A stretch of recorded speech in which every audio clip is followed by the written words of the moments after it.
बिस्मिल्लाहिर्रहमानिर्रहीम। अस्सलाम वालेकुम नाज़रीन, इससे पहले आप इस कहानी की 96 साल सुन चुके हैं और अब किस नंबर स्थान में मुलाहिज़ा फरमाएं। पुलिस वालों को देखकर शकीला और महबूदा परेशान सी हो गई। रज़िया के दिल की धड़कन तेज हो गई, लेकिन उसने अपनी अंदरूनी कैफियत पर काबू पाए रखा। क्या हुआ नर्स, तुम लोग यहाँ क्यों खड़ी हो? डॉक्टर इरफान ने पूछा। सर, रज़िया ने कहा, मेरे वार्ड का एक मरीज गायब हो गया है। उसे आज दिन ही में एक्सीडेंट केस में लाया गया था। ओह, कौन से मरीज की बात कर रही हो? हेड कांस्टेबल ने जल्दी से पूछा। ये वही हवालदार था जो रात 8 बजे आया था। जी वही जिससे पूछगछ के लिए आप आए थे, रज़िया ने जवाब दिया। ओह, इंस्पेक्टर उछल पड़ा। कितनी देर हो गई? ये कब की बात है? 10-15 मिनट पहले वो अपने बिस्तर पर था जी, रज़िया ने जवाब दिया। मैं चाय पीने के लिए ड्यूटी रूम में आई थी और जब वापस गई तो वो अपने बेड से गायब था। तलाश करो उसे, इस मर्तबा डीएसपी चीखा। वो भी अस्पताल से बाहर नहीं गया होगा, तलाश करो उसे। एक सब इंस्पेक्टर वार्ड की तरफ दौड़ गया, जबकि इंस्पेक्टर दूसरों को चीख चीख कर अहकामात देता रहा और फिर खुद एक तरफ दौड़ता चला गया। कांस्टेबल के साथ वार्ड में आने वाले सब इंस्पेक्टर ने दरवाजे के करीब ही स्विच बोर्ड के तमाम स्विच ऑन कर दिए। वार्ड की तमाम बत्तियां रोशन हो गई। भाग दौड़ की आवाजें सुनकर सोए हुए मरीज जाग गए, बात कराने लगे थे। सब इंस्पेक्टर ने झुककर तमाम बेड्स के नीचे झांका, फिर कांस्टेबल को सामने वाले दरवाजे की तरफ इशारा किया। कांस्टेबल दौड़ता हुआ दरवाजे से बाहर निकल गया। सब इंस्पेक्टर वार्ड में खड़ा गहरी नजरों से मरीज को देख रहा था। बाद मरीज ऐसे थे जो अभी तक सोए हुए थे और उन्होंने चादरें इस तरह ओढ़ रखी थी कि चेहरे भी छुप गए थे। सब इंस्पेक्टर एक एक मरीज के पास जाकर उनके ऊपर से चादरें खींचने लगा। इसी दौरान रज़िया भी वार्ड में आ गई। सब इंस्पेक्टर की हरकत देखकर वो दौड़ती हुई उसके करीब पहुंच गई। ये आप क्या कर रहे हैं? मरीजों को इस तरह परेशान क्यों किया जा रहा है? लेकिन सब इंस्पेक्टर उसके एहतजाज की परवाह किए बगैर मरीजों पर से चादरें खींचता रहा। उसने मरीजों के एहतजाज की परवाह भी नहीं की। इसी दौरान डीएसपी भी डॉक्टर इरफान के साथ वार्ड में आ गया। रज़िया ने सब इंस्पेक्टर के रवैये का डीएसपी से एहतजाज किया तो वो उसे घूरते हुए बोला, चादरें खींच लेने से कोई मरीज मर नहीं जाएगा, लेकिन क्या तुम्हें मालूम है कि जो मरीज गायब हुआ है वो है कौन? हमें उससे कोई गर्ज नहीं कि वो कौन है, हमारे लिए वो मरीज है और ये सब मरीज हैं। इनके साथ ज्यादती मैं बर्दाश्त नहीं कर सकती। मैं अफसराने आला से शिकायत करूंगी। आपको क्या हक पहुंचता है कि मरीजों को आधी रात के वक्त इस तरह परेशान करें? पहले हमें इत्मीनान कर लेने दो, उसके बाद तुम शिकायत कर लेना, डीएसपी ने कहा। उस पर रज़िया की धमकी का कोई असर नहीं हुआ। वो डॉक्टर के साथ ड्यूटी रूम में आ गया और फोन का रिसीवर उठाकर नंबर डायल करने लगा। उसने पुलिस की मजीद नफरी तलब की थी। उसने जैसे ही फोन बंद किया, रज़िया ने रिसीवर उठा लिया और मेडिकल सुपरिटेंडेंट के घर का नंबर मिलाने लगी। लाइन मिलने पर उसने एमएस को सूरत-ए-हाल से आगाह कर दिया और घूरती हुई नजरों से डीएसपी की तरफ देखती हुई दरवाजे की तरफ बढ़ गई। 1 मिनट नर्स, डीएसपी ने उसे रोक लिया। मुझे ये देखकर बड़ी खुशी हुई कि तुम एक जिम्मेदार और फर्ज शनास नर्स हो, लेकिन तुम्हारा जो मरीज यहाँ से फरार हुआ है वो इंतहाई खतरनाक मुजरिम शारिक है। शारिक? रज़िया के लहजे में हैरत थी, लेकिन उसके बारे में तो ये खबर छपी थी कि वो गुलबर्ग की एक कोठी में आग लगने से जलकर राख हो चुका है। वो खबर गलत थी, डीएसपी ने कहा। अब तस्दीक हो गई है कि शारिक और उसकी दोस्त समीना जिंदा है। तुम्हारे उस मरीज ने अपने जिस रिश्तेदार का एड्रेस बताया था वो गलत निकला और फिर ये तस्दीक भी हो गई है कि वो सड़क पार नहीं कर रहा था, बल्कि उसी टैक्सी में था जो हादसे का शिकार हुई थी। उसने चलती टैक्सी से छलांग लगाई थी। उसके साथ टैक्सी में दिलावर नामी दूसरा आदमी भी कई वारदातों में पुलिस को मतलूब था। वो दोनों उसी टैक्सी में थे।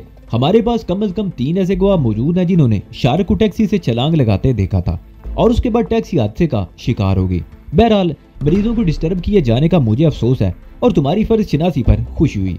मैंने अपना ये फर्ज पूरा कर दिया है, कैमएस को उस वाक़े से आगाह कर दिया है। वो कुछ देर में यहाँ पहुंचने वाले हैं, रज़िया ने कहा। मैंने तुम्हें बात करते हुए सुन लिया था, हम इस मामले को संभाल लेंगे, डीएसपी ने कहा। रज़िया जवाब दिए बगैर पैर पटकती हुई ड्यूटी रूम से बाहर आ गई। जब वो अपने वार्ड में पहुंची तो सब इंस्पेक्टर जा चुका था। अलबत्ता एक मुसल्ला कांस्टेबल वार्ड के दरवाजे पर खड़ा था। तुम यहाँ क्यों खड़े हो? चलो भागो यहाँ से, रज़िया ने उसे डांट दिया। कांस्टेबल गड़बड़ाकर दरवाजे से दूर हो गया। रज़िया वार्ड में दाखिल हुई तो अजीब सूरत-ए-हाल थी। बहुत से मरीज करा रहे थे। रज़िया एक एक मरीज के पास जाकर उसे तसल्ली देने लगी। पूरे हॉस्पिटल में खुलबली मच गई थी। लगता था जैसे पुलिस की पूरी पलटन ने हमला कर दिया हो। हर तरफ से भाग दौड़ और सीटियों की आवाजें सुनाई दे रही थी। रज़िया ने अब अपने आप पर पूरी तरह काबू पा लिया था। वो दिल ही दिल में मुस्कुरा रही थी, लेकिन वो ये भी सोच रही थी कि अगर पुलिस को उस पर मामूली सा भी शक हो गया तो उसका बचना मुश्किल हो जाएगा। तकरीबन 3 घंटों तक पूरे हॉस्पिटल में एक हंगामा सा जारी रहा। पुलिस न सिर्फ मशकूक जगहों पर बल्कि वार्ड की भी तलाशी ले रही थी। जो मरीज सो रहे थे उनके ऊपर से चादरें खींच दी गईं। यहाँ तक कि पुलिस वाले खवातीन के वार्ड में भी दंदनाते हुए घुस गए थे। उस वक्त एमएस भी हॉस्पिटल में पहुंच चुका था। पुलिस वालों की इस रवैये पर उसने भी डीएसपी से एहतजाज किया था, लेकिन उसके एहतजाज की कोई परवाह नहीं की गई थी।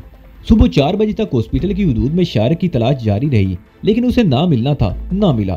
بلاخر چند مسلح پولیس والوں کو ہاسپٹل میں چھوڑ دیا گیا اور باقی فورس واپس چلی گئی۔ رضیہ کچھ دیر اپنے وارڈ میں رہی، پھر ڈیوٹی روم میں آ گئی۔ ایم ایس نے ہاسپٹل کے بعد ذمہ دار ڈاکٹروں کو ان کے گھروں سے بلا لیا تھا اور ایم ایس کے دفتر میں ان کی میٹنگ ہو رہی تھی۔ رضیہ کچھ دیر ڈیوٹی روم میں بیٹھی دوسری نرسوں کے ساتھ صورتحال پر تبصرہ کرتی رہی، پھر اپنے وارڈ میں آ گئی۔ 1-2 مریض ابھی تک جاگ رہے تھے اور تکلیف سے کرا رہے تھے۔ رضیہ نے انہیں ایک خواب آور گولی کھلا دی اور اپنی کرسی پر آ کر بیٹھ گئی۔ اس نے دونوں ہاتھ میز پر رکھ دیے اور اپنا سر ہاتھوں پر ٹکا دیا اور کچھ ہی دیر بعد وہ اس طرح بیٹھے بیٹھے سو گئی۔ کمرے کی بتی بجھا دی تھی، البتہ مسحری کے حکم میں واقع کھڑکی کھول دی تھی تاکہ تازہ ہوا بھی اندر آتی رہے۔ کھڑکی کے سامنے پردہ پڑا ہوا تھا، کمرے کے دروازے کو باہر سے تالا لگا ہوا تھا اور شارق سوچ رہا تھا کہ وہ رضیہ کے رحم و کرم پر ہے، وہ چاہے تو اسے بڑی آسانی سے گرفتار کرا سکتی ہے۔ کمرے کو باہر سے تالا لگا ہوا تھا اور کھڑکی میں بھی لوہے کی موٹی موٹی سلاخیں لگی ہوئی تھی۔ سامنے والی دیوار میں ایک اور روشن دان بھی نظر آ رہا تھا، لیکن اس روشن دان سے نکلنا ممکن نہیں تھا۔ شارق رضیہ کے بارے میں سوچ رہا تھا، وہ کون تھی؟ اگر اس نے اسے پہچان لیا تھا تو اسے خوفزدہ ہونے کی بجائے اس کی مدد کرنے پر کیوں آمادہ ہو گئی تھی؟ لیکن کیا واقعی اس کی مدد کرنا چاہتی تھی یا اسے اپنے قبضے میں کر لینے کے لیے یہاں آئی تھی؟ ٹانگ کی ہڈی کریک ہونے کی وجہ سے شارق اس وقت بھاگ نہیں سکتا تھا۔ وہ 50 لاکھ روپے کا بیریئر چیک تھا جسے کسی بھی وقت حکومت کے سامنے پیش کر کے کیش کرایا جا سکتا تھا۔ کیا رضیہ یہ چیک کیش کرانا چاہتی تھی؟ شارق یہی سب کچھ سوچتا رہا۔ اگر رضیہ کے دل میں کوئی بد نیتی نہیں تھی اور وہ واقعی اس کی مدد کرنا چاہتی تھی تو کیوں؟ وہ جان چکی تھی کہ شارق ایک خطرناک مجرم ہے۔ حکومت کی طرف سے اس کی گرفتاری کے لیے اخبارات میں اشتہار دیے جا رہے تھے اور ان اشتہاروں میں یہ بھی خاص طور پر لکھا تھا کہ شارق کو پناہ دینے والوں کو بھی شریک جرم سمجھا جائے گا اور سخت ترین سزا دی جائے گی۔ لیکن اس کے باوجود رضیہ اس کی مدد کیوں کرنا چاہتی تھی؟ اس نے اپنی جان خطرے میں کیوں ڈالی تھی؟ اگر پولیس کو کسی طرح یہ شبہ بھی ہو گیا کہ شارق کے فرار ہونے میں رضیہ کا ہاتھ ہے تو پہلے رضیہ ہی کو پکڑا جائے گا۔ شارق یہی سب کچھ سوچتا رہا، پھر اس کے ذہن میں سمینہ وغیرہ کا خیال اوپر آیا۔ وہ کہہ کر آیا تھا کہ وہ 2-3 گھنٹوں میں واپس آ جائے گا، لیکن اسے گھر سے نکلے ہوئے 14-15 گھنٹے ہو چکے تھے۔ وہ لوگ پریشان ہو رہے ہوں گے۔ وقت دھیرے دھیرے گزرتا رہا اور اس کے ساتھ ہی شارق کا ذہن بھی الجھتا جا رہا تھا۔ اسے سب سے زیادہ الجھن رضیہ کے بارے میں تھی۔ ہر طرف سناٹا تھا، اس سناٹے میں ہلکی ٹک ٹک کی آواز سنائی دے رہی تھی۔ شارق کو اندازہ لگانے میں کوئی دشواری پیش نہیں آئی کہ اس کمرے میں کوئی وال کلاک بھی موجود تھا، لیکن بتی بند ہونے کے باعث وہ اس وال کلاک کو دیکھ نہیں سکتا تھا۔ شارق کے زخم اور ٹانگ کی تکلیف کی وجہ سے شارق بے چین تھا اور وقت گزرنے کے ساتھ ساتھ اس کی بے چینی بھی بڑھ رہی تھی۔ وہ جبڑے بھینچے تکلیف ضبط کرنے کی کوشش کر رہا تھا۔ اگر وارڈ میں ہوتا تو اسے درد دور کرنے کی کوئی دوا مل سکتی تھی، لیکن اس بند گھر میں اس کے لیے کچھ نہیں تھا۔ تقریباً 1 گھنٹے بعد ٹانگ کا درد کم ہونے لگا۔ تکلیف کم ہوئی تو شارق کو اونگ آنے لگی۔ وہ جاگتے رہنے کی کوشش کر رہا تھا، لیکن نیند غالب آ گئی اور اس کی آنکھیں بند ہو گئی۔ اور پھر شور کی آواز سن کر شارق ہڑبڑا کر اٹھ گیا۔ بھاگ دوڑ اور پولیس کی سیٹیوں کی آوازیں سنائی دے رہی تھی۔ شارق کو سمجھنے میں دیر نہ لگی کہ پولیس نے ہاسپٹل پر چھاپا مار دیا تھا اور اس کے فرار کا پتہ چل گیا تھا۔ پولیس اسے پورے ہاسپٹل میں تلاش کرتی پھر رہی تھی۔ اس نے گردن گھما کر دیکھا، پچھلی کھڑکی کھلی ہوئی تھی۔ وہ بڑی مشکل سے اپنے آپ کو گھسیٹتا ہوا اٹھ گیا۔ مسحری کی پشت دیوار سے ملی ہوئی تھی۔ وہ اپنے آپ کو کھینچتا ہوا مسحری کے کنارے پر لے آیا اور ہاتھ بڑھا کر کھڑکی بند کر دی۔ اور اس کے ٹھیک 5 منٹ بعد شارق کو کوارٹروں کے آس پاس بھی شور کی آوازیں سنائی دینے لگی۔ پولیس والے رہائشی کوارٹروں کی بھی تلاشی لے رہے تھے۔ لوگوں کے احتجاج کی آوازیں بھی سنائی دے رہی تھی۔ شارق کے دل کی دھڑکن تیز ہو گئی۔ پولیس والے بہت قریب پہنچ گئے تھے۔ کوارٹر کے سامنے سے ان کی چیخنے کی آوازیں سنائی دے رہی تھی۔ یہ کس کا کوارٹر ہے؟ ایک گونجتی ہوئی آواز سنائی دی۔ ایک نرس کا ہے جی، وہ ڈیوٹی پر ہے، صبح آئے گی، ایک آدمی نے جواب دیا۔ اس کے ساتھ اور کون رہتا ہے؟ پولیس والے نے پوچھا۔ کوئی نہیں جی، وہ اکیلی ہے، کوارٹر کو تالا لگا ہوا ہے، اس آدمی نے جواب دیا۔ لیکن آپ ہمارے کوارٹروں کی تلاشی کیوں لے رہے ہیں؟ کیا آپ کا خیال ہے کہ ہاسپٹل سے بھاگنے والے مجرم کو ہم میں سے کسی نے پناہ دی ہوگی؟ چپ کر اوئے، پولیس والے نے کڑکتے ہوئے جواب دیا۔ اگر زیادہ شور بچایا تو تم ہی کو لے جا کر اندر بند کر دوں گا۔ لوگ خاموش ہو گئے۔ پولیس والوں کی آوازیں تقریباً آدھے گھنٹے تک سنائی دیتی رہیں اور پھر خاموشی چھا گئی۔ شارق نے اطمینان کا سانس لیا اور بستر پر لیٹ کر رضیہ کے بارے میں سوچنے لگا۔ اس وارڈ میں رضیہ کی ڈیوٹی تھی اور پولیس رضیہ سے یہ ضرور پوچھے گی کہ جب مریض وارڈ سے غائب ہوا تھا تو وہ کہاں تھی۔ اس طرح رضیہ شبے کی زد میں آ سکتی تھی اور پولیس کو جس پر شبہ اس کی زبان کھلانے میں انہیں زیادہ دیر نہیں لگتی۔ شارق جاگتا رہا۔ صبح 4 بجے تک مختلف سمتوں سے آوازیں آتی رہیں اور پھر خاموشی چھا گئی۔ شارق کو اندیشہ تھا کہ اگر رضیہ پکڑی گئی تو پولیس کسی بھی وقت یہاں پہنچ سکتی ہے۔ وہ جاگتے رہنے کی کوشش کر رہا تھا، لیکن نیند نے اسے مغلوب کر دیا اور اس کی آنکھیں بند ہو گئی۔ شارق کی آنکھ کھلی تو کمرے میں دن کی ہلکی سی روشنی تھی اور یہ روشنی اوپر والے روشن دان سے آ رہی تھی۔ सामने वाली दीवार पर लगी हुई घड़ी 9 बजे का वक्त बता रही थी। उसने गर्दन घुमाकर इधर उधर देखा और फिर चौंके बगैर ना रह सका। मसहरी के करीब ही फर्श पर बिछी हुई दरी पर रदिया सो रही थी। शायरा को पता नहीं चल सका था कि वो किस वक्त आई थी। उसने उसे जगाया नहीं और कपड़े बदल कर दरी पर ही सो गई। शारिक अपने आप को घसीटकर मसहरी के किनारे पर आ गया और रदिया की तरफ देखने लगा। वो बिल्कुल सीधी लेटी हुई थी, एक हाथ पेट पर रखा हुआ था और दूसरा पहलू में फैला हुआ था। रदिया के कुछ बाल चेहरे पर भी बिखरे हुए थे और इसमें शुबा नहीं कि वो बेहद हसीन लग रही थी। शारिक रदिया को देख रहा था। बाहर वाले दरवाजे पर दस्तक की आवाज उभरी। वो चौंक गया। कुछ देर बाद आवाज दोबारा सुनाई दी। इस मर्तबा जोर से दस्तक दी गई थी। शारिक ने रदिया की तरफ देखा। वो गहरी नींद में थी और उसने आवाज सुनी नहीं थी। शारिक ने अपनी सही टांग मसहरी से नीचे लटकाई और पैर से रदिया का कंधा हिलाने लगा। इसी दौरान दस्तक की आवाज तीसरी मर्तबा सुनाई दी। शारिक ने रदिया के कंधे को जोर से हिलाया। रदिया अड़बड़ाकर उठ गई। क्या है? कौन हो तुम? वो गहरी नींद से उठाए जाने पर बदहवास हो गई थी। आवाज पर काबू रखो, शारिक सरगोशियाना लहजे में बोला। बाहर कोई आया है, दरवाजे पर दस्तक हो रही है। ओह! रदिया उठकर बैठ गई। उसने शारिक की तरफ देखते हुए अपने बिखरे हुए बालों का जूड़ा बना लिया। कौन है बाहर? पता नहीं, जाकर देखो और अपने आवाज पर काबू रखो। ऐसा ना हो कि तुम्हारी बातों से यहाँ मेरी मौजूदगी का राज खुल जाए। शारिक बोला। अब मैं होश में आ गई हूँ, तुम फिक्र मत करो। रजिया मुस्कुराती हुई कमरे से बाहर निकल गई। उसने दरवाजा भीड़ दिया। उसके जाते ही शारिक अपनी जगह से उठ गया और बड़ी मुश्किल से लंगड़ाता हुआ चलकर दरवाजे के पीछे दीवार के सहारे खड़ा हो गया।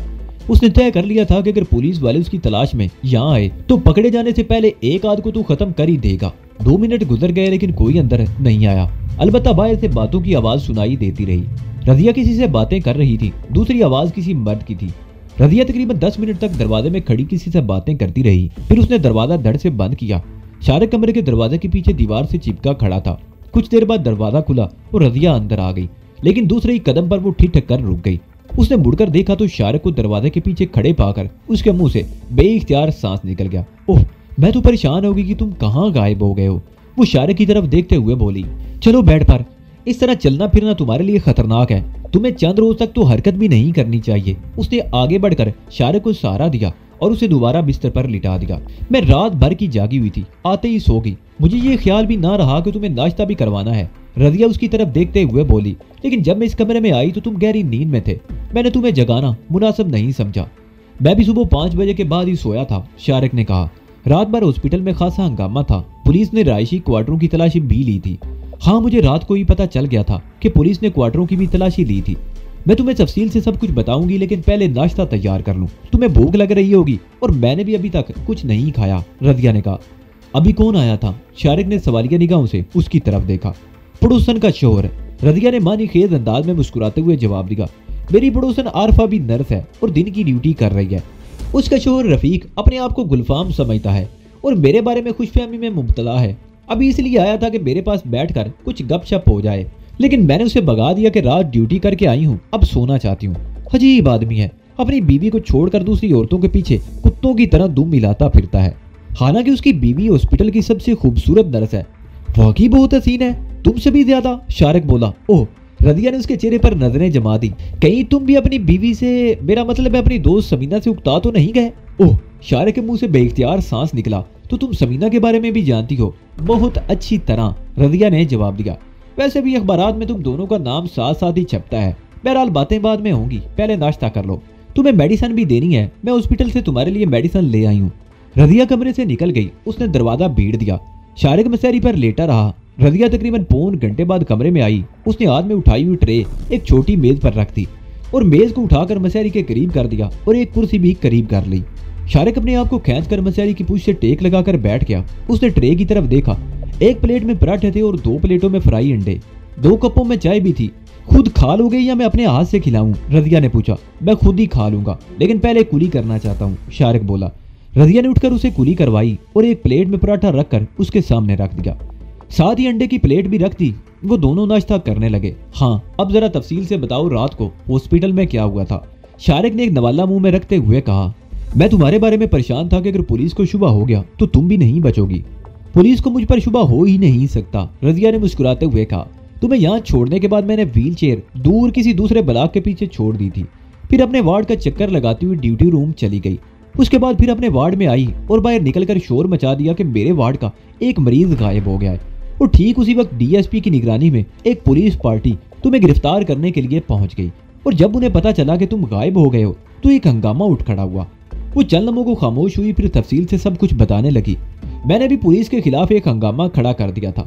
رات کو میڈیکل سپرنٹینڈنٹ نے ہاسپٹل کے سینئر ڈاکٹروں کے ساتھ میٹنگ میں یہ فیصلہ کیا ہے کہ وزیر صحت اور دیگر متعلقہ محکموں کو اس صورتحال سے آگاہ کیا جائے اور پولیس کے اس رویے کے خلاف کارروائی کا مطالبہ کیا جائے۔ لیکن اگر پولیس کو تم پر شبہ ہو جاتا تو جانتی ہو کیا ہوتا؟ شارق نے اس کی طرف دیکھتے ہوئے کہا۔ ہاں جانتی ہوں، رضیہ نے مسکراتے ہوئے کہا، لیکن اس کی پرواہ کون کرتا ہے؟ ایک بات تو بتاؤ، شارق اس کے چہرے پر نظریں جماتے ہوئے بولا۔ تم نے اگر مجھے پہچان لیا تھا تو اپنی جان خطرے میں ڈال کر میری مدد کیوں کی؟ اگر میں تمہاری مدد نہ کرتی تو اس وقت تم پولیس کی حراست میں ہوتے، رضیہ نے جواب دیا۔ وہ تو میں جانتا ہوں اور اس کے لیے تمہارا احسان مند ہوں، شارق نے جواب دیا، لیکن تم نے مجھے پہچانا کیسے جبکہ پولیس والے اس وقت تک مجھے نہیں پہچان سکے تھے؟ اگر میں ان 2 پولیس والوں کی جو تمہارے بارے میں جاننے کے لیے 8 بجے کے قریب آئے تھے باتیں نہ سن لیتی تو مجھے تمہاری اصلیت کا پتہ نہ چلتا، رضیہ نے ایک سیکنڈ کی خاموشی کے بعد بات جاری رکھتے ہوئے کہا۔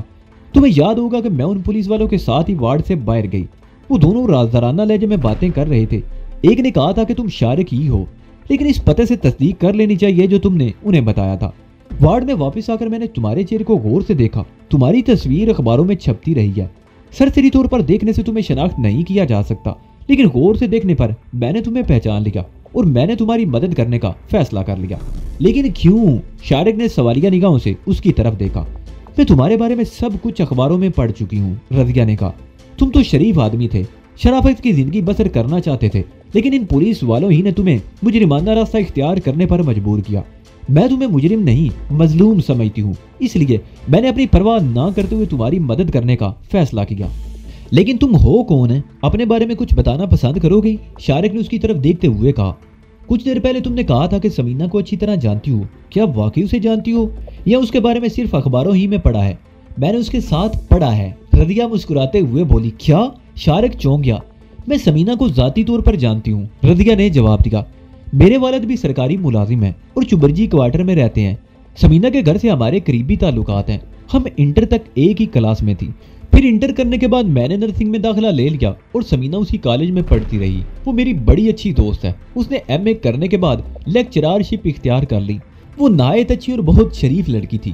پھر جب وہ فیصلہ آباد میں تھی تو کچھ عرصے بعد اس کے بارے میں عجیب سی باتیں سننے میں آئی۔ میں نے بالکل یقین نہیں کیا تھا کہ ایسا ہو سکتا ہے، لیکن بعد میں جو حقیقت سامنے آئی اسے جھٹلانا ممکن نہیں تھا، اور پھر اخباروں میں اس کا اور تمہارا نام آنے لگا۔ عام محفلوں میں تم دونوں کے بارے میں لوگ کہانیوں کے سے انداز میں باتیں کرنے لگے۔ عام لوگوں کو تم سے ہمدردی تھی، جبکہ پولیس اور ماجے گجر جیسے لوگوں کے لیے تم دونوں کے نام دہشت کی علامت بن گئے تھے۔ رات کو جب میں نے تمہیں دیکھا اور پولیس والوں کی باتیں سننے کے بعد تمہیں شناخت کیا تو میں نے اسی وقت فیصلہ کر لیا تھا، چاہے میری جان چلی جائے مگر میں تمہیں بچاؤں گی۔ لگتا ہے تم بھی چوٹ کھائی ہوئی ہو، شارق نے کہا۔ اس نے سامنے رکھی ہوئی دونوں پلیٹیں ہٹا دی اور چائے کا کپ اٹھا لیا۔ ایک چوٹ کھائے ہوئے شخص کو ہی مجھ جیسے شخص سے ہمدردی ہو سکتی ہے۔ ٹھیک کہتے ہو تم، رضیہ نے گہرا سانس لیتے ہوئے کہا۔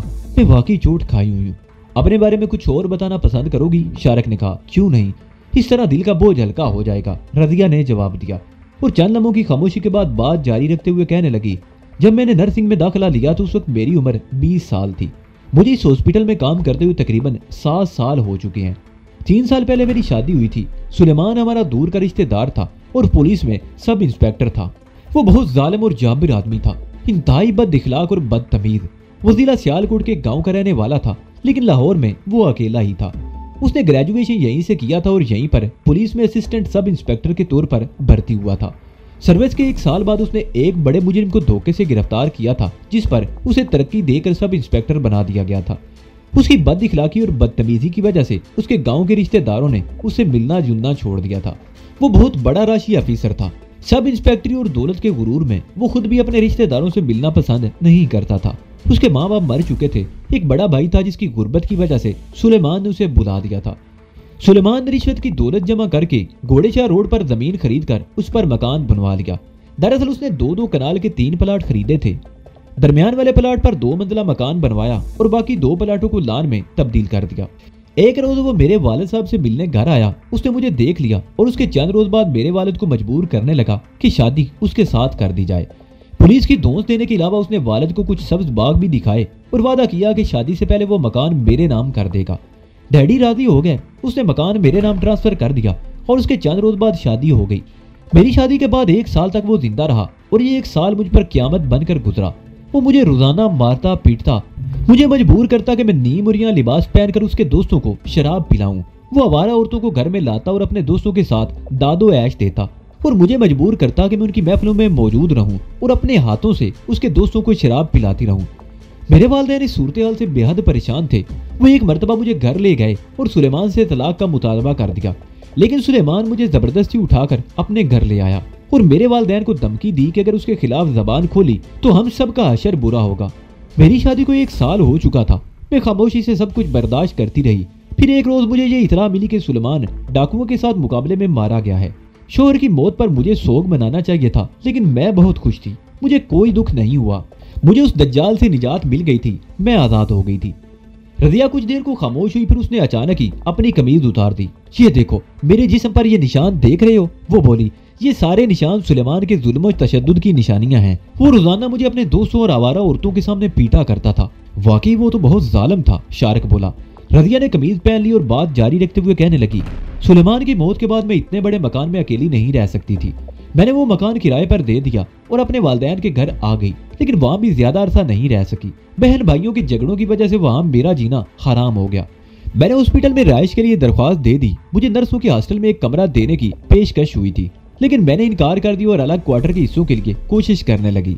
मिलाकर ये क्वार्टर मुझे मिल गया। मैं यहाँ अकेली रह रही हूँ। कभी कभार मेरी बहन या वालदा थोड़ी देर के लिए यहाँ आ जाती हैं। वालिद या भाइयों में से कोई भी यहाँ नहीं आया। बड़ी अफसोसनाक है तुम्हारी दास्तान, शारिक ने गहरा सांस लेते हुए कहा। वो एक पुलिस वाला ही था जिसने मुझे बर्बाद किया था, रजिया बोली।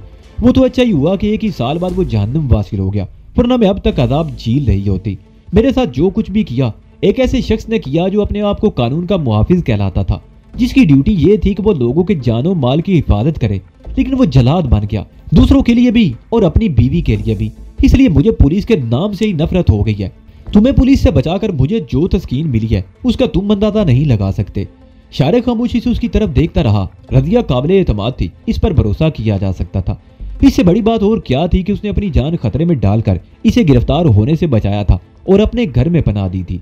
वो नाश्ता खत्म कर चुके। रजिया ने बर्तन उठाकर किचन में अपना काम खत्म किया और ड्रेसिंग टेबल पर रखी हुई थैली में से कुछ अद्वियात निकाल ली। ये मेडिसन मैं तुम्हारे लिए लेकर आई हूँ, वो शारिक की तरफ देखते हुए बोली। ये गोलियां अभी खा लो। मुझे उम्मीद है कि अगर तुमने चंद रोज आराम किया तो ठीक हो जाओगे। तुम्हारे जैसी हमदर्द नर्स हो तो मरीज को ज्यादा परेशान नहीं होना चाहिए, शारिक ने मुस्कुराते हुए कहा। वैसे मेरा ख्याल है कि अब तुम सो जाओ, क्योंकि शाम को तुम्हें फिर ड्यूटी पर जाना होगा। आज मेरा ऑफ है, रजिया ने जवाब दिया। वैसे थोड़ी देर की नींद लेना ही बेहतर है, पहले तुम ये खा लो। रजिया ने अपने हाथ से शारिक को दवाई खिलाई और दरवाजा बंद करके कुर्सी का कुशन उठाकर दरी पर डाल दिया। मैं यहाँ सो रही हूँ, अगर तुम्हें किसी चीज की जरूरत हो तो मुझे जगा देना, और अगर कोई बाहर आ जाए तो तुम खामोश रहना। वैसे कोई आएगा नहीं, क्योंकि तमाम पड़ोसी जानते हैं कि आजकल मैं नाइट ड्यूटी कर रही हूँ और दिन में सोती रहती हूँ। और अगर तुम्हारा वो पड़ोसी आ गया जो पहले आया था तो? शारिक ने मुस्कुराती हुई निगाहों से उसकी तरफ देखा। मैंने उसे डांट दिया था, अब वो नहीं आएगा। रजिया ने भी मुस्कुराते हुए जवाब दिया और दरी पर लेट गई। क्या तुम मेरा एक काम कर सकती हो? शारिक बोला। बोलो, क्या काम है? रजिया फिर उठकर बैठ गई। कल सुबह घर से निकलते वक्त मैंने समीना से कहा था कि 2-3 घंटों में वापस आ जाऊंगा। अब मुझे घर से निकले हुए तकरीबन 24 घंटे हो चुके हैं। समीना और माँ जी परेशान होगी। मैं चाहता हूँ कि तुम मुझे पता बताओ, मैं भी जाकर उन्हें बता देती हूँ। बहुत अरसा हुआ समीना से भी मुलाकात नहीं हुई, रजिया बोली। अभी नहीं, शारिक बोला। तुम थोड़ी देर सो लो, शाम को चली जाना। ठीक है, जैसे तुम्हारी मर्जी। रजिया फिर लेट गई। थोड़ी देर बाद रजिया सो चुकी थी। शारिक मसहरी की पूछ से टेक लगाए नीम दराज उसकी तरफ देखता रहा। समीना वाकई ही परेशान थी। शारिक ने 2-3 घंटों में वापस आने को कहा था, लेकिन आज दूसरा दिन था और उसकी तरफ से कोई इतला नहीं मिली थी। उसे अंदेशा था कि शारिक कहीं हाजी के आदमियों या पुलिस के हत्थे ना चढ़ गया हो। अगर ये पुलिस की तरफ से अखबारों में उनके मरने की खबरें शाया हो चुकी थी, लेकिन वो इंस्पेक्टर उस्मान की रिपोर्ट से वाकिफ थी। उसने शारिक को बताया था कि पुलिस ने शारिक और समीना की मौत की खबर तो जारी कर दी थी, लेकिन पुलिस के आला अफसरान मुतमईन नहीं थे। उन दोनों के बारे में आला सतह पर खुफिया मीटिंग्स हो रही थी। सुबह 10 बजे समीना ने तफैल को भेज दिया कि शारिक के बारे में मालूम करके आए। तफैल 4 बजे के बाद वापस आया। उसने जो इतला दी थी वो बड़ी सनसनीखेज थी। उसके कहने के मुताबिक कल सुबह 11 बजे के करीब एक हादसे में 2 आदमी हलाक हो गए थे और एक शदीद जख्मी था, जिसे हॉस्पिटल में दाखिल कराया गया था। हलाक होने वालों में एक माजे गुजर का पुराना साथी दिलावर था, जबकि जख्मी होने वाला शख्स रात को पुलिसरार तौर पर हॉस्पिटल से फरार हो गया था। उसके बारे में मुख्तलिफ बातें सुनने में आई थी। بعض لوگوں کا کہنا تھا کہ وہ کوئی دیہاتی تھا جو پولیس کے خوف سے ہاسپٹل سے بھاگ گیا تھا، اور بعض لوگ یہ کہہ رہے تھے کہ وہ شارک تھا جو پولیس کو اچا دے کر ہاسپٹل سے فرار ہو گیا۔ طفیل سے یہ اطلاع ملنے کے بعد سمینہ نے انسپیکٹر عثمان کو فون کیا۔ اتفاق سے کال اسی نے ریسیو کی۔ میں سمینہ بول رہی ہوں۔ سمینہ نے اس کی آواز پہچاننے کے بعد کہا، شارک کل سے لاپتہ ہے۔ ابھی مجھے اطلاع ملی ہے کہ وہ ایک حادثے میں زخمی ہونے کے بعد ہاسپٹل سے فرار ہو گیا ہے، مگر یہ اطلاع مشکوک ہے۔ میں صحیح صورتحال جاننا چاہتی ہوں کہ وہ شارک ہی تھا یا کوئی اور۔ یہ اطلاع درست ہے، انسپیکٹر عثمان نے جواب دیا۔ ہاسپٹل سے فرار ہونے والا شارک ہی تھا۔ اوہ، سمینہ کے منہ سے بے اختیار نکلا۔ کیا تم اس سلسلے میں تفصیل سے کچھ بتا سکتے ہو کہ یہ حادثہ کیسے ہوا اور کہاں ہوا تھا؟ اس سلسلے میں مجھے بھی آج صبح ہی معلوم ہوا، انسپیکٹر عثمان نے کہا۔ کل ایک ٹیکسی تیز بس سے ٹکرا گئی تھی۔ اس حادثے میں ٹیکسی ڈرائیور اور دلاور موقع پر ہی ہلاک ہو گئے تھے۔ دلاور ماجد گجر کا پرانا ساتھی ہے۔ شارک کے بارے میں مختلف بیانات ہیں۔ حادثے کے بعد چشمدید گواہوں کا بیان ہے کہ انہوں نے شارک کو ٹیکسی سے چھلانگ لگاتے ہوئے دیکھا، جبکہ ہاسپٹل میں ہوش آنے کے بعد شارک نے بیان دیا تھا کہ وہ سڑک پار کر رہا تھا اور ٹیکسی سے بچنے کے لیے دوڑ رہا تھا کہ ایک موٹر سائیکل سے ٹکرا گیا۔ شارک کا بیان لینے والے پولیس افیسر کو اس پر شبہ ہوا تھا کہ وہ شارک ہے، لیکن کوئی کارروائی کرنے سے پہلے وہ اس کے بارے میں مزید تصدیق کر لینا چاہتے تھے، اور تصدیق کرنے کے بعد جب پولیس کی ایک پارٹی ہاسپٹل پہنچی تو شارک فرار ہو چکا تھا۔ کیا شارک زخمی ہوا تھا؟ سمینہ نے پوچھا۔ ہاں، انسپیکٹر عثمان نے جواب دیا۔ سارب بازو اور چہرے پر چوٹیں آنے کے علاوہ اس کی پنڈلی کی ہڈی کریک ہو گئی تھی اور وہ چلنے کے قابل نہیں رہا تھا۔ سمینہ بولی، ایسی صورت میں وہ کہاں جا سکتا ہے؟